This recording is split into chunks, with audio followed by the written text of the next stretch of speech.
have another old story for today. This time, it's the Native American origins of the three sisters, three companion crops that grow well together. Then we'll look at a mechanical equivalent, the three sisters of machinery.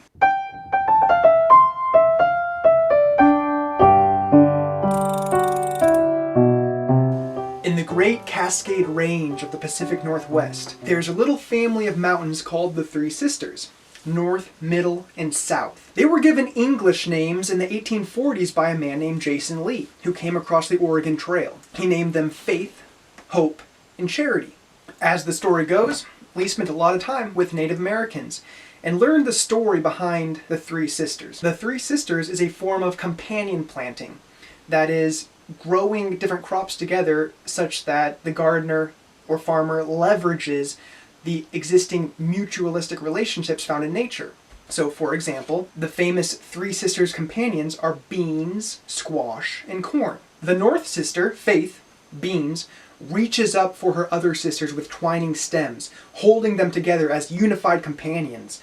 She forms root nodules as a habitat for rhizobacteria, then offers sugar, water, and minerals with these microbes in exchange for nitrogen. She also forms a relationship with mycorrhizae fungi, which integrate into her roots and branch out deeper into the soil, extending her faithful reach for nutrients while enabling access into smaller crevices. The middle sister, Hope, squash, enjoys this nitrogen and covers the earth's crust with her broad leaves. This keeps the ground cool and moist. She's a living mulch. With her prickly, tough leaves, her hope is to defend the sister's territory from hungry or wandering predators.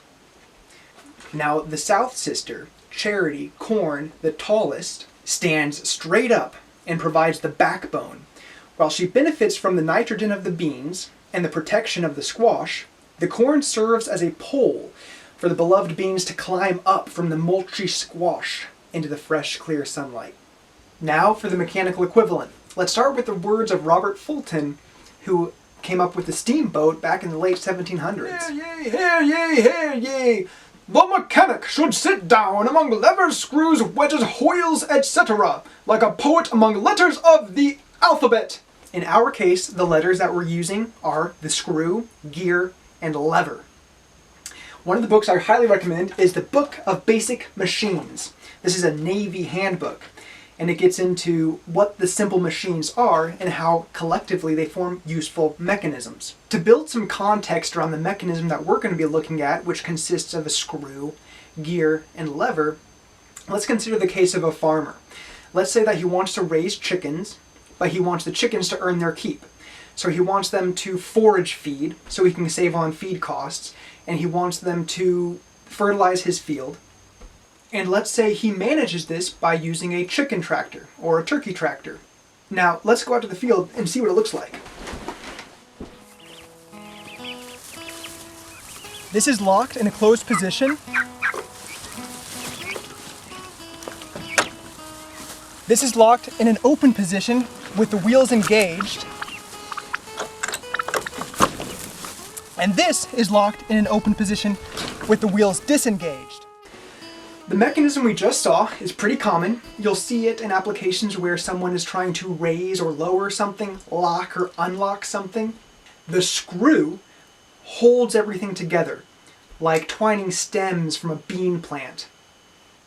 The wheel, which in this case is actually a cam tooth, part of the gear family, interfaces with the ground and changes the direction of the applied force from the lever. Quick side note, the wheel is also one of the 6 simple machines, but it is only considered technically a wheel if the axle is fixed, such that when the axle is turned, the wheel turns with it. And finally, the lever, the backbone of the entire mechanism, like a stalk of corn. This mechanism, made up of the screw, gear, and lever, shows up all over the place. Think about your quick release lock on your bike. There is a screw that holds it together. There's a little cam tooth, a gear, that locks the bolt in place, and a lever that allows you to unlock it. Same exact thing on your lawnmower that has a screw holding on a lever that brings down the wheel serving as a cam. Isn't it amazing how assemblies can be greater than the sum of their parts? Whether it's Faith, Hope, and Charity, beans, squash, and corn, or the screw, gear, and lever.